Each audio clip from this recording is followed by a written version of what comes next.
Most people are worried about the size of the debt. At 34 trillion, it is a really big number. But if we inflation adjust it by comparing it to the size of our economy, it turns out it's not as big a deal as most people make it out to be. You might be worried about our ability to pay for the debt. But if you look at the interest, the cost of the debt, over the amount of tax revenue we bring in, it turns out that that cost has actually come down over time, and it's been pretty darn affordable for the last 10 to 15 years. Now, it has spiked recently, which if you've seen some of my other videos, I explain that's because we've backed ourselves into a situation where if we don't operate at low interest rates, it's going to affect the cost of the debt like it is right now. Now, that is a problem, but there's a new problem arising with the debt, which unlike everything we just talked about, which are things that we have some measure of control over, this new problem we don't have control over, which makes it particularly concerning. Now, it's not the easiest thing in the world to understand, so let's step through it. We need to understand how the government funds new debt. If the US government wants to spend $10 billion more than it collected in revenue, then it sells treasury bonds in an auction. The government gets their money and the buyer gets the interest payments. But the US government is considered the most secure debt issuer on the planet, so its interest rates are the lowest available. So who's buying this $34 trillion in low interest debt? Turns out a lot of things are. Pension, money market, and short-term bond funds are all big purchasers of US debt. One of the largest purchasers is actually other governments. Now, it's a common misconception this is because they want to have some control or leverage over us. That's not the case. The US government is simply so large and influential that most international business is done in the dollar because of it.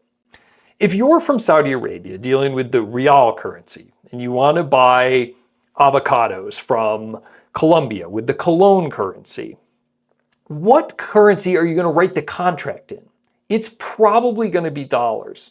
Most countries on earth are already buying and selling things from the United States, so they already have dollars on hand and are used to using them. And similarly, the dollar is a fairly stable currency. It doesn't fluctuate a lot on foreign currency exchange, so you have some assurance that over the life of your contract, the value of the currency isn't going to change a lot.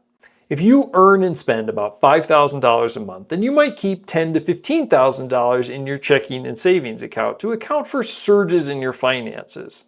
Countries and even large companies do the same thing as something called a foreign currency reserve. Saudi Arabia keeps a large pile of US dollars around because that's what they conduct business in. They want to keep it liquid and safe, which US treasuries are, and they don't really care about the lower interest rate because this is money that they're routinely buying and selling things with. So any amount of return is better than zero. These foreign currency reserves are major purchasers of treasuries, but that demand is dependent on global trade conducted in the dollar.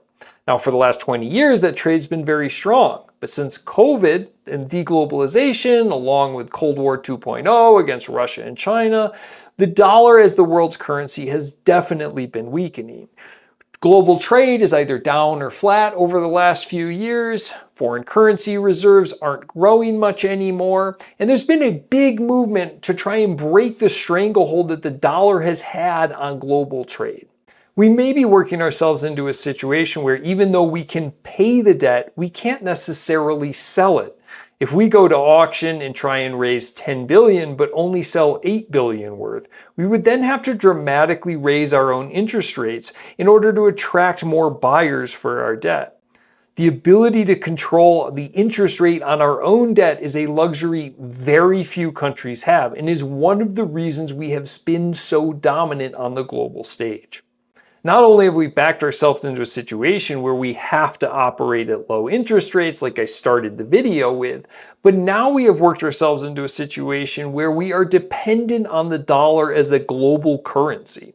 Both of these things have started to come undone over the last few years.